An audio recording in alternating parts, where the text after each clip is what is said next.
So just remember, everybody here, that one of the reasons that we do this conference is to remind everyone that it doesn't take a lot, right? It's the little things that count, the little conversations, remembering what our speakers taught us today about interfaith dialogue, reminding us to stand up, to be counted, right? So the purpose here today is to remind us all of that and to show everyone that nobody here is doing it alone. Right? So we're all in this together. We're all working together. We have different groups and whatever, but the agenda is the same. The agenda is peace. Right? So again, one more round of applause for our speakers.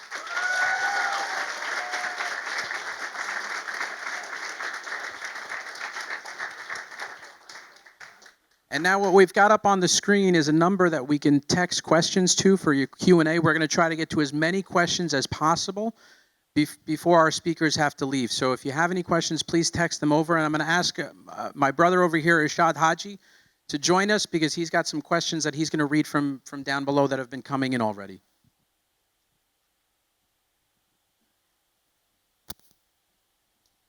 So the first question is, and it's for you, Rashida. If you could fully control how we deal with the current influx of migrants,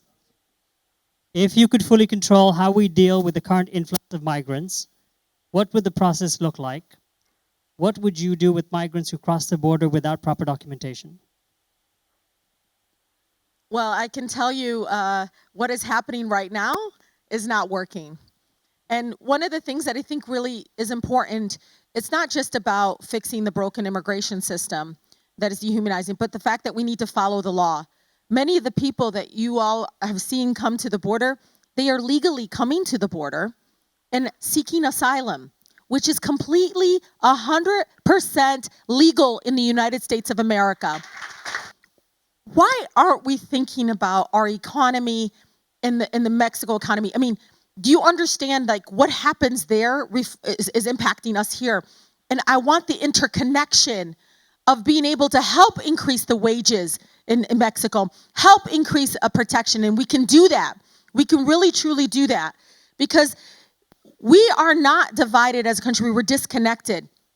And when we do that, it'll be very, very important for us to understand that the broken immigration system, what is happening in our country, the people make the profit off of it. It's very real.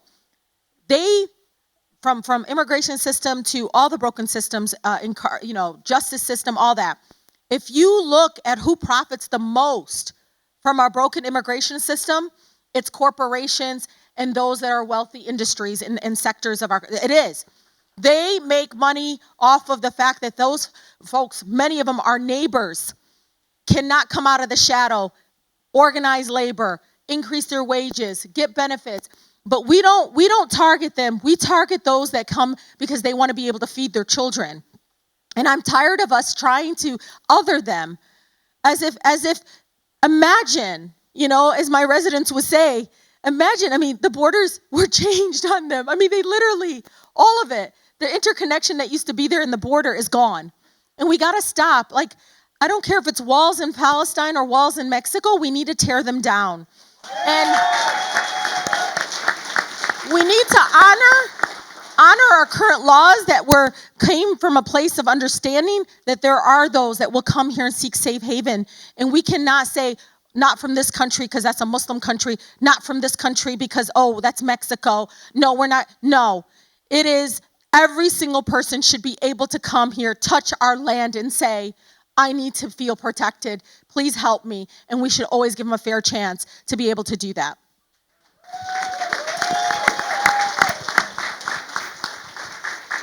So the next question is, as a woman, you experience far more tone policing, both from inside and outside our community over the powerful things you say than if you were a man.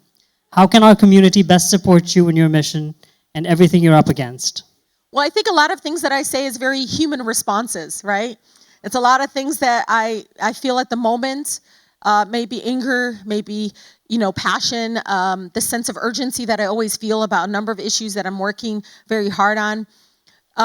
But this level of policing my words, policing how I go about issues, I am a person, one day I'm on the House floor of Congress and voting the way my residents expect me to, but the next day, brother, I will get arrested in front of the McDonald's because they don't give $15 minimum wage increase to my workers.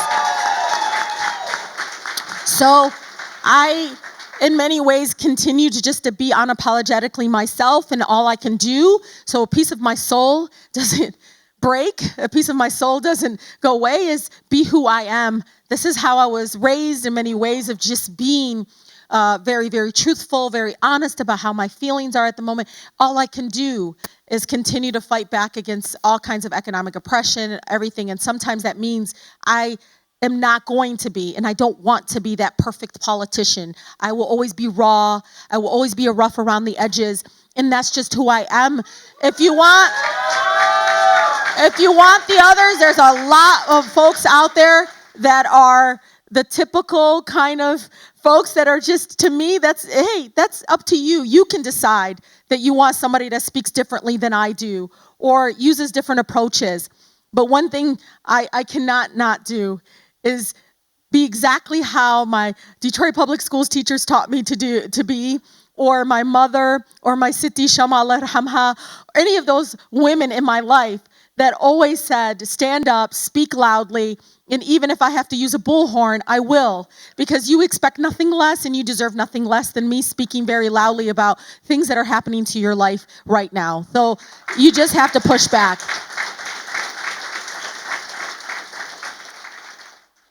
As both one of the first Muslim congresswomen and one of the most progressive members of Congress, what are some of the unique challenges you face that you might not have expected?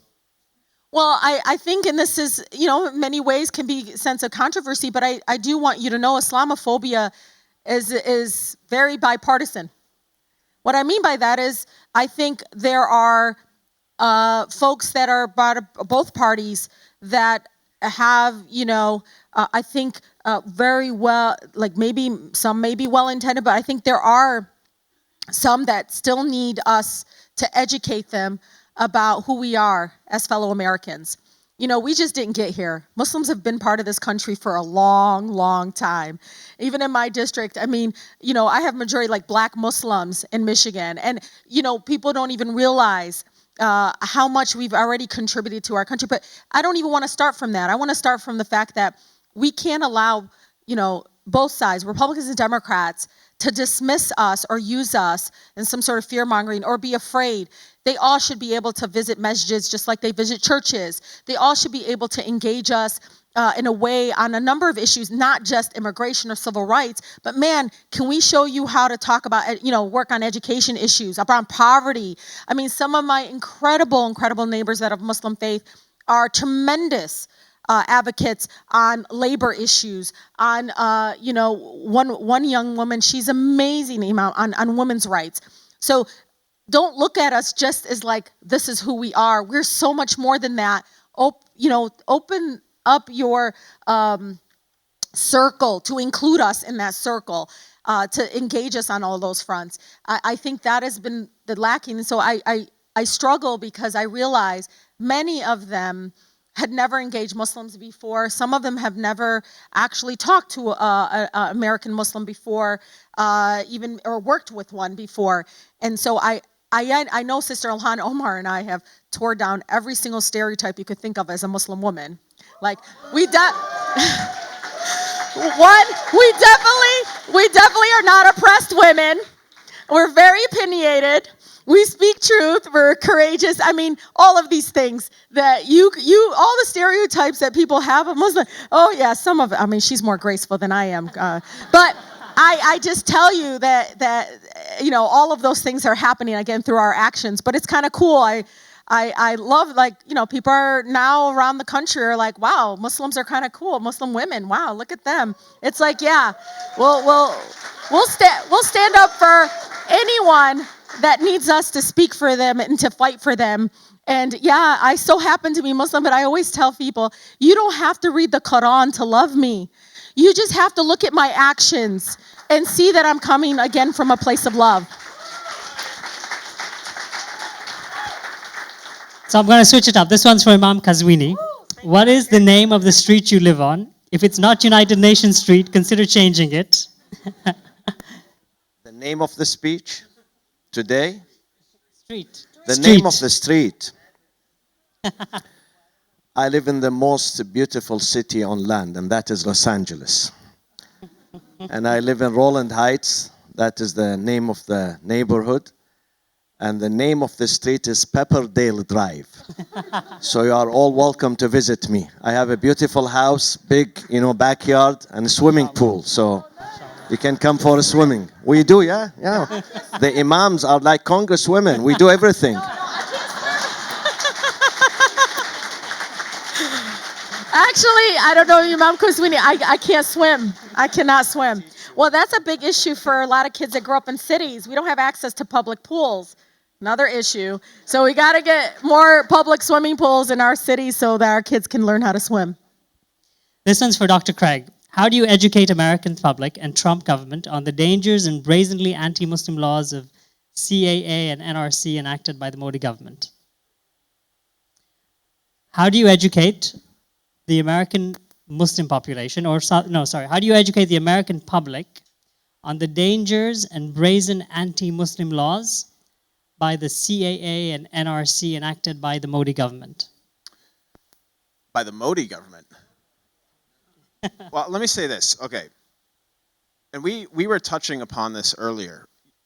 Oftentimes when we have diverse groups of people coming together, especially Christians, Jews, and Muslims in American context, like we tend to jump right into really complicated stuff, right? Like these bills, I don't even know what these bills are, okay?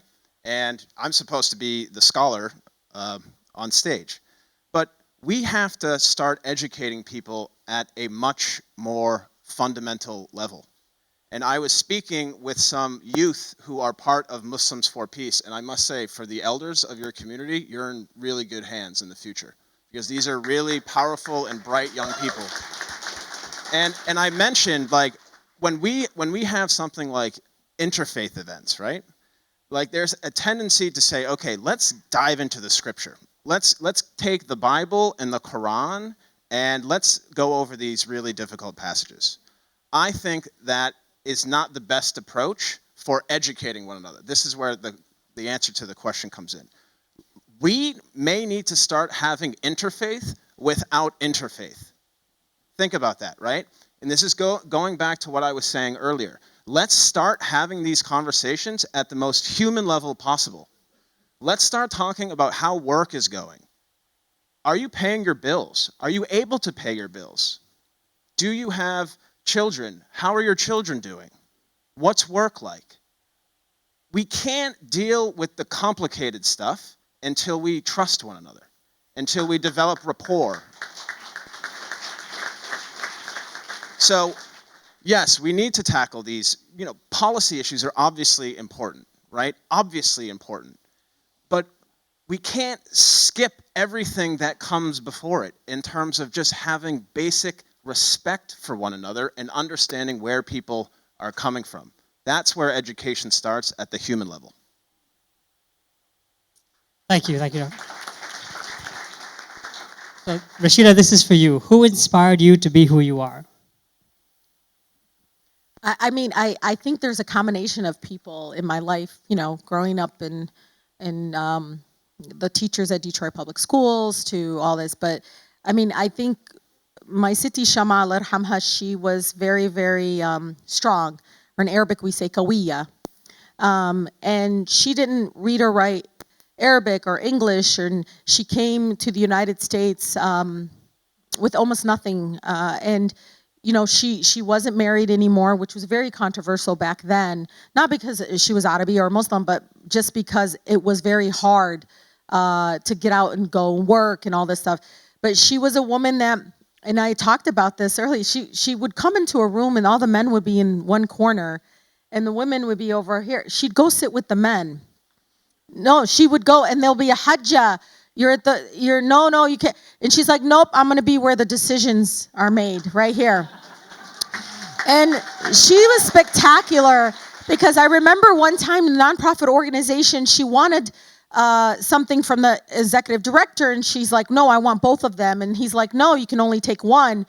And then she went and walked, because she never drove. She walked everywhere. She went, and she never believed in wearing pants. She was old school. Like, she always wore the long melakas or the thobs. And she walked to this man's, she found out where his mother lived. She was old school. Just like if she was back in Palestine, she went and knocked on his mother's door and said, "Marabatish ibnich mlih." You didn't raise your son right. He just said no to me. But mashallah, like, she went back and she actually got it was bikes for my, because she was raising my two cousins after my aunt, Allah yarhamha, Amti died. And so I always think of her, and I just remember being a little girl just in awe of her, because she was so unafraid. So I would say so much Shama, which for many people don't know, Shama means candle. She was more of a fireball, though. Yeah. This one is for all of you. Given the targeting of children in recent years and the violence against migrants, what is the message that we can compose for the children in our own communities?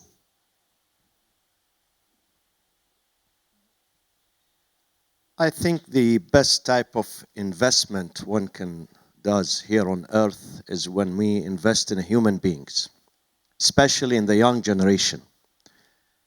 The young generation are the real resources of every nation.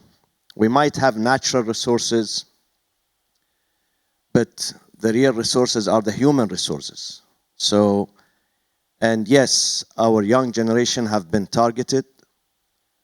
One of the dangers that we face today, serious dangers we face, is the social media. Social media has many benefits, but on the other hand, it has many perils too. So we have to protect the young generation. We as parents, fathers, mothers, elders, teachers, leaders, we must focus on protecting the young generation, giving them the safe food, giving them encouragement, infusing them with sense of belonging to this country. They are Americans, they are the future of America. And if we are to protect this country, we Muslims or non-Muslims, then we must really work very hard on preparing and coaching and training our new generation for the future.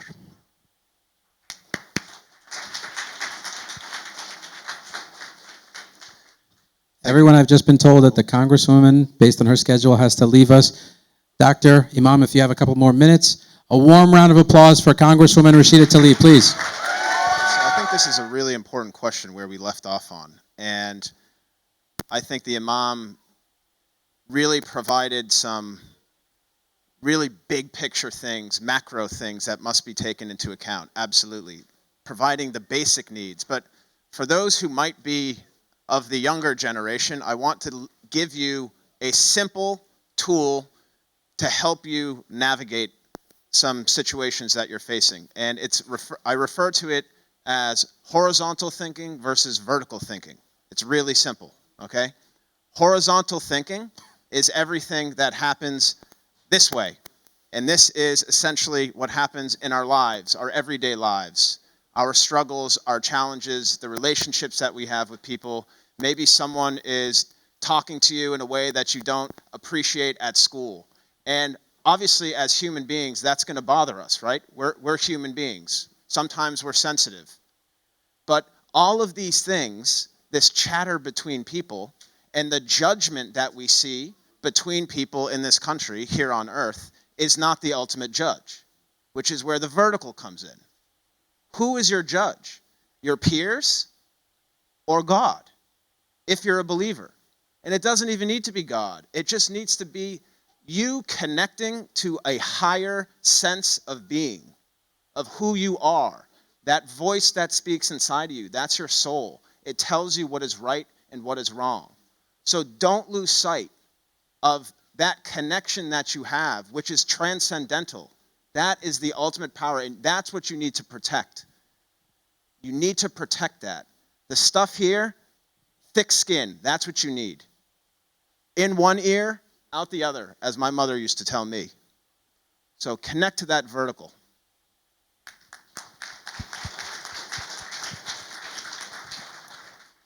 Dr. Craig, what was your first introduction to Islam and the Prophet Muhammad, and what is it that compels you to begin speaking about it, or that compelled you to begin speaking about it? My first interaction was 9/11. I was 15 years old. I was sitting, I remember it like anything. I was sitting in the American legal history. I was a junior in high school, and I knew nothing. I grew up in a town, 30,000 people, Needham, Massachusetts.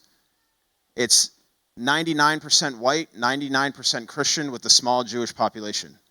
The only thing I knew, I'm not even sure I remember what a Muslim was at that time. I don't think I had any context. So for those who don't know my story, I actually went to college to play basketball, and I swear this is part of the story. My dad told me that if I don't get grades in college, I won't be able to play basketball. So when I went to college, the only thing I did was study because I was afraid that I wasn't going to be able to play. When I realized that the intellect and the mind, with the sister from the NAACP who said beautifully, I realized the power of the intellect. Transferred to American University. The invasion of Iraq just happened, 2003.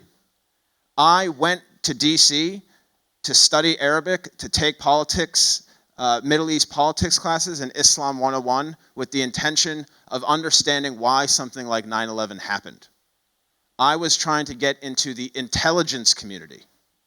And I had a professor, Akbar Ahmed from American University. I enrolled in his class, Islam 101, and this man changed my life with one simple hadith. The ink of the scholar is more sacred than the blood of the martyr. And for me, and I was speaking about this earlier, Islam, Christian-Muslim relations, all the things that I explore, they were a product of something much bigger going on inside of me, which was, again, the power of knowledge, the power of human interactions, the evilness of propaganda, of divisiveness, right? So this journey, I suppose, that I'm on, it's much more than what you see on Twitter, if you follow me there. This is a portal for me to understand our common humanity. And I think I answered those two questions there. Yeah, okay. I'm going to paraphrase this one. What can our youth do to help in speaking up for all people when people are trying to bring us down? And this is for both of you.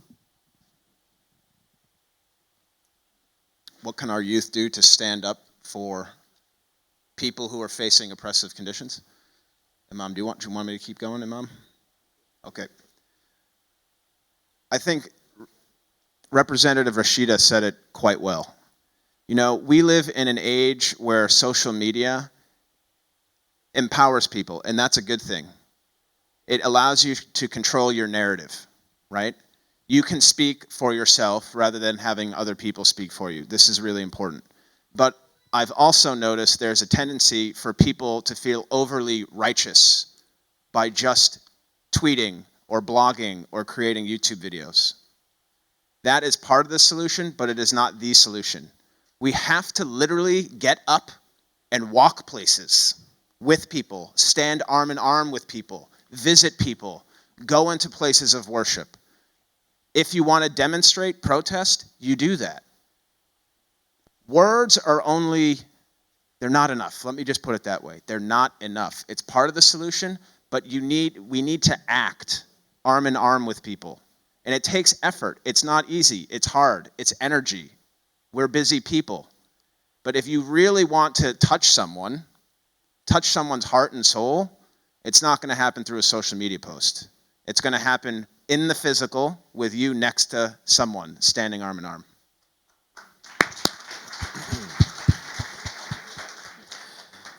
For the young generation, I say, this is your home and this is your country and this is your future. So you are Americans, you belong to this soil, you belong to this land. When I ask my kids, where do you come from? They say, We are from Los Angeles. We are born and raised in Los Angeles. This is our home. This is our land. This is our country. So we have to encourage them to feel proud of this sense of belonging to this country. Once you belong to this soil and this country, then you can change. You can change things. But if you don't have that strong sense of belonging, then you are not going to change. So this is number one. They are Americans, and the future of America and the future of Islam depends on the new generation, not the old generation. Number two, they have to know that there is no contradiction between being good, observing Muslims, God-fearing, and law-abiding Americans. There is nothing wrong between the two. The two things integrate each other. You can be the best Muslim on earth, and you can be the best American. You can love Islam and you can love America. So, and I say to some of them who are disenchanted in the Muslim circles, some of them are disenchanted with America. Some of them say, let's go somewhere else. I say, this is your place and this is your fate. You have to change. We don't leave it for others to change it for us. We have to be the pioneers and the real soldiers. We stay here, we bear the burden, and we change things.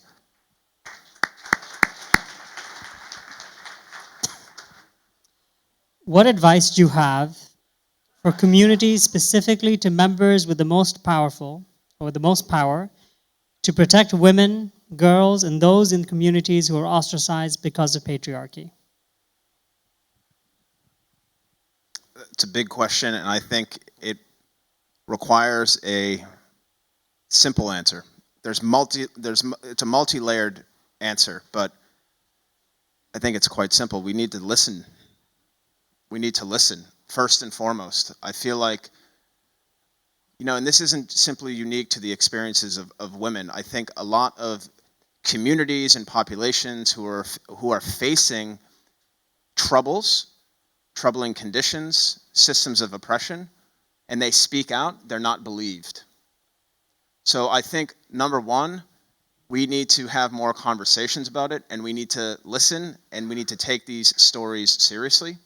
And I think as a counter to that, or to supplement that, I think we need to enhance the platforms that women have.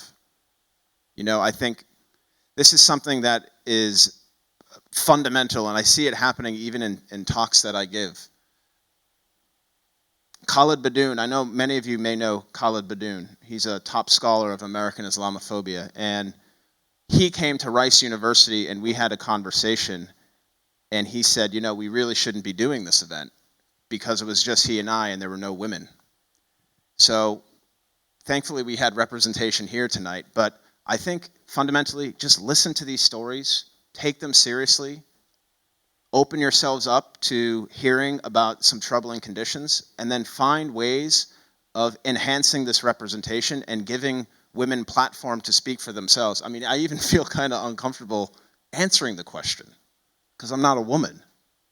But as a man, that's my advice, I guess. Yeah, I agree with Craig. We have to empower Muslim women. Unfortunately, we the Muslims, many of us, we don't treat women well in our Islamic circles.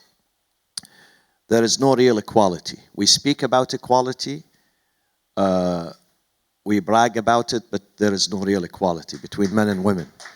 So this is a serious issue. Unless we treat women, we the Muslims in America, we treat women equally, and there is enough representation, equal representation, even in our mosques and Islamic centers and foundations, we cannot succeed. If we don't do this, we cannot succeed in America. So Muslim empowerment should be one of our main priorities and main goals in this country.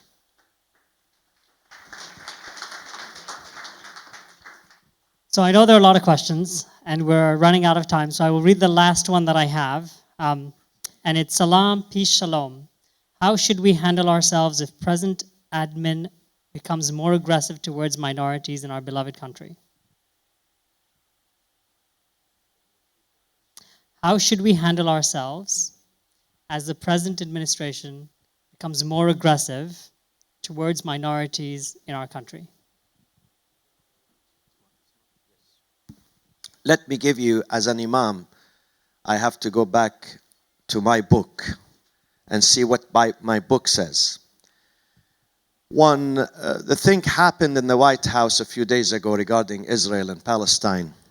I was reading the Quran and I came across this verse, very powerful, extremely powerful verse, and it gives us the directive towards what our position should be, what should our reaction be. I read this verse about Moses and his Jewish community.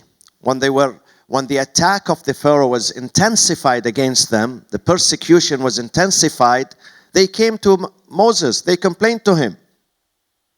As we are doing now, we the Muslims, we complain about this administration. So the answer of Moses was, Ista'inu billahi wasbiru. Ista'inu billahi wasbiru. Seek help from God and be patient. Seek help from God means take care of your relationship with God. Get closer to God. Don't forget about God. As Craig said, there is a higher power in this universe. We are not alone. We are not abandoned. Isbiru means you have to intensify your work. You have to work too. We cannot just pray to God to help us. God says, I put you on earth for a task, for a mission. You have to help yourself. If you help yourself, I'm going to support you. If you don't care, if you don't help, if you just pray, if you just expect God to come down and help you, I'm not going to do that for you. So we have two duties here. Number one, strengthen your faith in God. Go to God. Number two, isbiru, work harder to defend yourself. Live up to your responsibilities. This country is based on democracy. Don't be afraid of raising your voice. You have to raise your voice. You have to fight injustice at whatever level it is. We have to fight it. That is the way.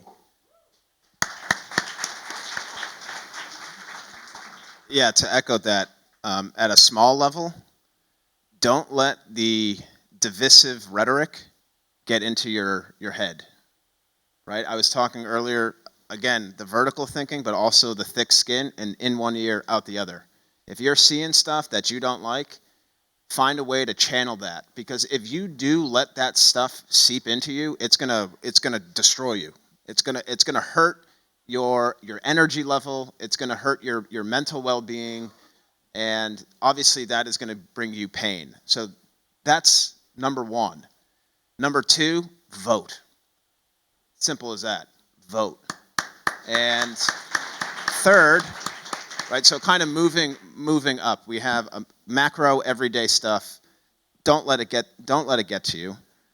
Civic engagement, and then I think we need to continue, and I say this as, I suppose, people of conscience. I'm speaking to the echo here, but I think there is so much work, excellent work that's already being done in terms of understanding intersectionality, understanding like something like the Muslim ban and something that's happening on the border, or something with DACA recipients and these wars abroad.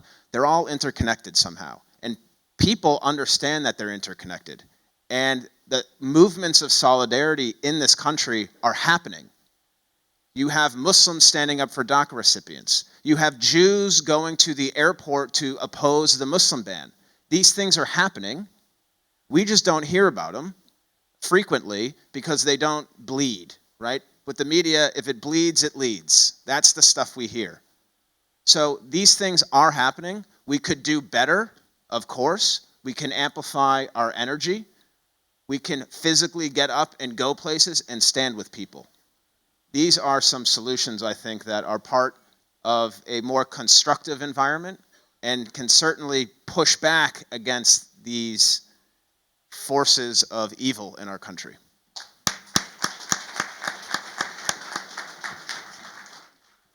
So everybody, unfortunately, we don't have any more time for questions and answers, but again, one more round of applause for our speakers here, Dr. Craig Considine and Imam El-Ghazwani. Thank you again for being with us. We appreciate it.